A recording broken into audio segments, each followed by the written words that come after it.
Elle s'appelle Jade, et elle peut se vanter d'avoir une voix dingue. La jeune femme qui a déjà tout d'une artiste confirmée était dans The Voice ce samedi 25 mars et a convaincu Vianney et Big Flo et Oli au terme de son audition à l'aveugle. Il faut dire qu'elle avait toutes les cartes en main pour faire sensation, et pour cause, elle a interprété Crazy in Love de Beyoncé. Pour Gala.fr, elle revient sur son aventure et nous parle un peu de sa vie. Son histoire. Je suis partie en Guadeloupe et j'ai chanté au Club Med devant une connaissance de Bruno Berber, le directeur de casting de The Voice, et plusieurs vidéos lui ont été envoyées. Suite à ça, j'ai été contactée pour participer à l'émission The Voice. Sur le plateau, j'ai ressenti de l'excitation et de l'adrénaline étant donné que je suis habituée à la scène. Elle est artiste de cabaret, note de la rédaction, j'avais du bon stress, même face au fauteuil qui était retourné.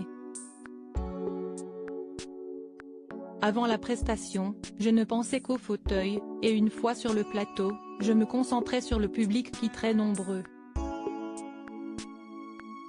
Son audition à l'aveugle. J'ai repris Crazy in Love de Beyoncé, car c'est une chanson que je fais vraiment souvent sur scène et sur laquelle je m'éclate beaucoup. C'est vocal et ça ambiance tout le monde. Pour moi, c'était un très bon choix. J'étais intimidée face à Big Flo et Oli. Big Flo et Oli, ses coachs. Je voulais aller avec eux, et j'ai eu la chance qu'ils se retournent. Son premier coaching avec les frères toulousains.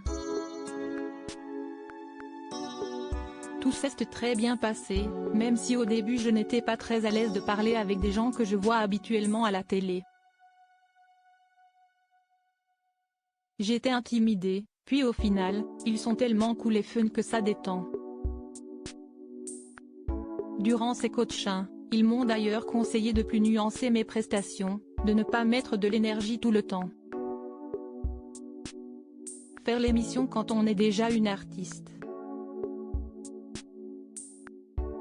Je pense que c'est ce qui me faisait peur, que ça ne fonctionne pas sur l'émission, que les fauteuils ne se retournent pas.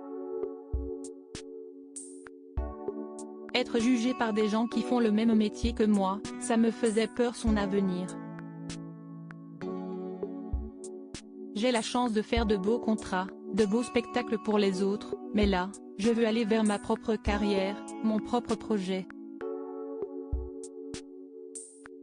D'ailleurs, je commence à préparer des petites chansons.